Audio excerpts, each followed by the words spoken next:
Harry, a struggling single dad, takes a job as a caretaker for Jessica, a paralyzed millionaire who has driven away every assistant in less than a week with her cold demeanor and impossible demands. But Harry has secrets of his own, and as days turn into tension-filled encounters, Jessica begins to notice something different about this man. What starts as a professional arrangement spirals into a dangerous game of trust, hidden pasts, and unexpected revelations that will change both their lives forever. Will Harry break the one-week curse, or will Jessica's darkest secret send him running like all the others? Before we continue, let us know where in the world you're watching from. We love seeing how far our stories reach. If you want to know what happens when two broken souls collide in the most unexpected way, watch until the very end because the twist will leave you speechless. Don't forget to like and subscribe for more incredible stories. The mansion stood like a fortress on the hillside, all glass and steel and cold perfection. Harry stepped out of his beat-up Honda, smoothing down his deep red shirt with trembling hands. He needed this job, desperately. His daughter's medical bills weren't going to pay themselves, and after 3 months of unemployment, he was running out of options and time. The agency had been clear. No one lasted more than a week with Jessica Montgomery. The longest record was 6 days, most quit within 48 hours, some left in tears, others in rage. One man had walked out after only 3 hours, muttering about ice queens and impossible standards. But Harry wasn't like the others. He couldn't afford to be. The front door opened before he could knock.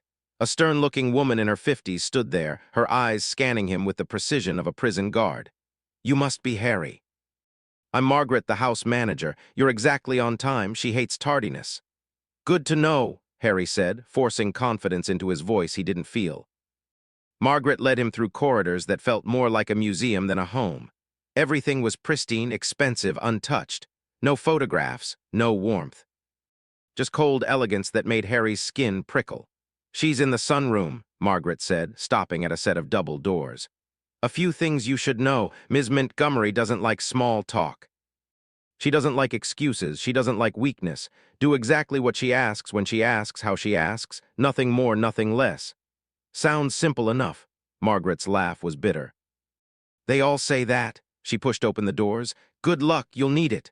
The sunroom was flooded with afternoon light, and that's when Harry saw her. Jessica Montgomery sat in a motorized wheelchair near the floor-to-ceiling windows, her back to him. Long blonde hair cascaded down her shoulders in perfect waves, catching the sunlight like spun gold. She wore a blue satin strap-fitted dress that looked like it cost more than Harry's car. Everything about her screamed wealth and beauty and untouchable elegance. "You're staring," she said without turning around. Her voice was cold, clipped, sharp as a blade. "I apologize," Harry said, stepping forward. "I'm Harry, the agency sent me. I know who you are." She turned her wheelchair to face him, and Harry felt his breath catch. She was stunning. High cheekbones, full lips painted a deep red, and eyes the color of storm clouds. But those eyes held something else, something hard and wounded and angry. "Let me guess," Jessica said, her gaze traveling over him with open disdain. "You're different from the others. You're going to be patient and kind and understanding. You're going to treat me like a person, not a paycheck. You're going to last." Harry met her stare evenly. "No," her eyebrows rose slightly. "No, I'm not different. I'm not special. I'm a guy who needs a job, and you're someone who needs help. That's it. No pretense, no false promises."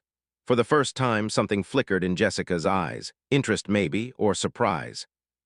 "At least you're honest. That's more than I can say for the others." She moved her wheelchair closer, studying him. "Tell me, Harry, why do you need this job so badly? And don't lie." "I can smell desperation a mile away."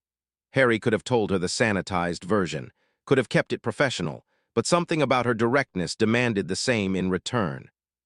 "My daughter has leukemia. The treatments are expensive. I lost my last job because I took too much time off to be with her at the hospital. I have exactly $47 in my bank account, and rent due in 5 days. This job is the difference between keeping a roof over her head and sleeping in my car." The silence stretched between them. Jessica's expression didn't change, but Harry saw her fingers tighten on the armrest of her wheelchair. "Well," she finally said, "at least I know you won't quit over hurt feelings." "You can't afford to," she spun her wheelchair around. Your shift starts now. I take my medication at 3 p.m. It's in the kitchen, labeled with my name. Bring it with water, not tap water, filtered. Room temperature, not cold, not warm, room temperature, do you understand? Filtered water, room temperature, got it. And Harry, she didn't turn around, don't ever look at me with pity. I see it in your eyes right now. I don't need it and I don't want it. Do your job and leave your sympathy at the door. The first 3 days were brutal. Jessica was demanding, cruel even. She sent back meals because they were 2 degrees too cold. She criticized the way Harry arranged her medication. She snapped at him for breathing too loudly. She seemed determined to find his breaking point, but Harry didn't break. He couldn't. Every night he went home to his 8-year-old daughter Emma, helped her with homework, held her hair back when the chemotherapy made her sick, and reminded himself why he was doing this. Jessica Montgomery could throw whatever she wanted at him. He'd survived worse. On the 4th day, something changed. Harry was helping Jessica with her physical therapy exercises, supporting her legs as the therapist had shown him when she spoke. Your daughter. What's her name? He was so surprised he almost dropped her leg. Emma, tell me about her. It wasn't a request, it was a command, but Harry answered anyway. He told her about Emma's love of drawing, how even in the hospital she sketched pictures of flowers and butterflies, how she wanted to be an artist when she grew up, how she never complained, even when she was in pain.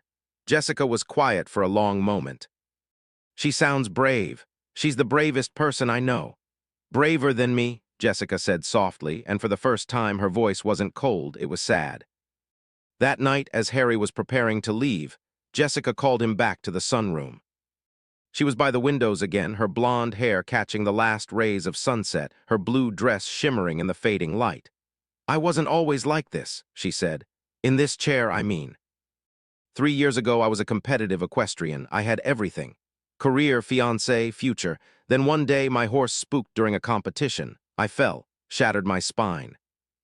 They said I'd never walk again. Harry waited. He sensed this wasn't a conversation that needed his input.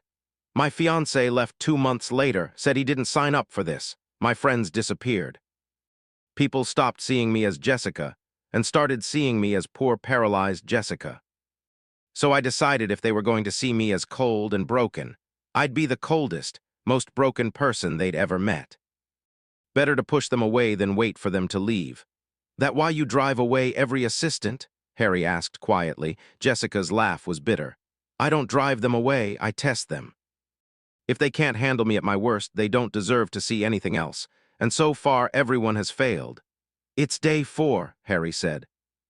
I'm still here. She turned to look at him, really look at him, and something in her expression softened. Yes, you are. Day 5 brought complications. Harry arrived to find Jessica in obvious pain, her face pale, her hands gripping the armrests of her wheelchair so hard her knuckles were white. What's wrong? He was at her side immediately. Nothing, I'm fine, just get me my medication. You're not fine, you're in pain. I said I'm fine. Her voice cracked and Harry saw tears in her eyes. Just do your job, Harry. Get my medication and leave me alone. But Harry didn't move. No, Jessica's head snapped up. What did you say? I said no, you're hurting and you need help. I'm calling your doctor. You work for me, you don't get to make those decisions. Harry pulled out his phone. Fire me then. But I'm calling. They stared at each other, the tension crackling between them.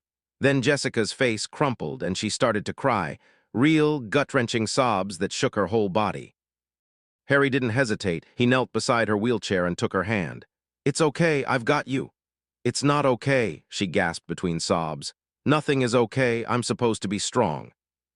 I'm supposed to handle this. But it hurts, Harry. Everything hurts all the time and I'm so tired of pretending it doesn't. Then stop pretending. At least with me. The doctor came and adjusted Jessica's medication. A pinched nerve, he said, painful but manageable. After he left, Harry found Jessica by the windows again, her reflection ghost-like in the glass. Thank you, she said quietly, for not listening to me. For calling anyway. That's what friends do, Harry said. Jessica turned to him, surprise written across her beautiful features. Friends, if you want. I know I'm technically just the help, but I'd like to think we're more than that now. For the first time since Harry had met her, Jessica smiled. A real smile that lit up her whole face and made her look years younger. I'd like that too. Day 6 changed everything. Harry arrived to find Margaret packing boxes in the foyer, her face grim. "What's going on?" he asked. "Ms. Montgomery is selling the house. She's moving to a care facility." Harry's stomach dropped. "What? Why?" "You'll have to ask her yourself." He found Jessica in her bedroom, staring at an open suitcase on the bed. She wasn't wearing her usual elegant dresses. Instead, she had on simple sweatpants and a t-shirt. Her blonde hair was pulled back in a messy ponytail. She looked smaller somehow, more vulnerable. "You're leaving," Harry said. "I'm tired of fighting, Harry. Tired of pretending I'm okay in this big empty house. Tired of pushing people away. At a facility, at least I won't have to pretend anymore." "Is that what you want?" To give up, her eyes flashed. "I'm not giving up, I'm being realistic." "No, you're running away. Just like you accused everyone else of doing." "How dare you? You told me your fiancé left because things got hard, your friends disappeared. But you're doing the same thing, Jessica. You're disappearing, you're letting your accident win." "What do you know about it?" Tears streamed down her face. "You can walk, Harry, you can run, you can pick up your daughter and hold her." "I can't do any of that. I can't even feel my own legs." "So don't you dare tell me I'm running away when I can't even run." Harry crossed the room and knelt in front of her wheelchair, taking both her hands in his. "You're right. I don't know what it's like to be in your position, but I know what it's like to feel helpless. Every day I watch my daughter suffer and there's nothing I can do to fix it. Nothing. I can't make the cancer go away, I can't make the treatments easier. All I can do is show up. Every single day I show up. And that's all I'm asking you to do. Don't give up, don't disappear. Just show up." Jessica was crying openly now, her shoulders shaking. "I'm so scared, Harry. What if this is it? What if this is all I get to be for the rest of my life? Then we figure it out together, but you don't have to do it alone." "Not anymore." She looked at him, really looked at him, and something passed between them. Something that felt like understanding, like connection, like hope. "Why do you care?" she whispered. "Why does any of this matter to you?" Harry knew the answer, had known it since the moment she smiled at him. Since the moment he stopped seeing a difficult client and started seeing a woman who was broken and brave and beautiful all at once. "Because somewhere between day 1 and day 6, you stopped being my job and started being my friend. And I don't give up on my friends." Jessica pulled her hands free and wiped her eyes. "I'm still selling the house." Harry's heart sank. "Jessica, let me finish. I'm selling the house. It's too big, too empty, too full of memories of who I used to be. But I'm not moving to a facility." She took a shaky breath. "I'm buying something smaller, something more manageable, something that feels like a home instead of a museum. And I'm going to need help moving. I'm going to need help setting it up. I'm going to need someone who won't quit on me when things get hard." "Are you offering me a job?" "I'm offering you more than that." Her storm cloud eyes met his. "I'm offering you a chance. To prove that not everyone leaves, to prove that showing up matters, to prove that maybe, just maybe, broken people can help fix each other." Harry felt something crack open in his chest. Hope, maybe. Or possibility. "I accept." "Good. Because you haven't even seen day 7 yet, and I'm told that's when I'm really impossible." Harry laughed, and Jessica laughed with him, and for the first time in 3 years. The mansion didn't feel quite so cold. 3 months later, Harry sat in a much smaller, much warmer house, helping Jessica arrange books on shelves while Emma drew pictures at the kitchen table. Jessica had insisted on meeting her, had insisted on hiring the best doctors, had insisted on doing everything she could to help. "You know," Jessica said, handing him another book, her blue satin strap dress replaced by comfortable jeans and a sweater, her blonde hair loose around her shoulders. "I never thought I'd say this. But I'm glad all those other assistants quit." "Why's that?" Harry asked, though he thought he knew. "Because if they hadn't, I never would have met you, and you're kind of growing on me." "Kind of?" Jessica grinned. "Okay, a lot. You're growing on me a lot." Emma looked up from her drawing. "Daddy, can Miss Jessica come to my art show next week?" "I wouldn't miss it for the world," Jessica said before Harry could answer. Later that night, after Emma was in bed and Jessica was preparing to leave with her new driver, she paused at the door. "Harry?" "Yeah, thank you for not giving up on me. For showing up every single day, even when I was terrible." "You were never terrible, you were scared. There's a difference." Jessica wheeled closer, reaching up to touch his face. "I never told you the real reason I tested all those assistants so hard." "Why?" Because I was looking for someone who would see past the wheelchair, past the money, past all of it. Someone who would see me. Her eyes glistened. And you did from day one you saw me? Harry covered her hand with his. I'm glad I did. As he watched her drive away, Harry thought about fate and timing, and how sometimes the worst moments lead to the best changes. He'd come to Jessica's mansion desperate and broken, looking for a paycheck. He'd found something so much more valuable. He'd found a friend. He'd found purpose. He'd found hope. And Jessica, the woman everyone said was impossible, the millionaire who drove away every assistant in less than a week, had found the same things in a struggling single dad in a deep red shirt who refused to quit. Sometimes, Harry thought, the best stories start with the end of something else. The end of pretending, the end of running, the end of facing the world alone. And sometimes, just sometimes, showing up is the bravest thing you can do. The next morning was day 7. When Harry arrived, Jessica was waiting in the sunroom, a genuine smile on her face, wearing her blue satin dress and looking radiant in the morning light. "Ready for day 7?" she asked. Harry smiled back. "With you, always." And for the first time in 3 years, Jessica Montgomery didn't feel quite so broken, and Harry didn't feel quite so alone. Because they'd learned what very few people ever do, that healing isn't about fixing what's broken. It's about finding someone willing to hold the pieces until you're strong enough to put them back together yourself. Final call to action. This is what happens when 2 people refuse to give up on each other. If this story touched your heart, smash that like button and subscribe because you won't want to miss what happens next. Share this with someone who needs to hear that showing up is sometimes the bravest thing we can do. See you in the next story.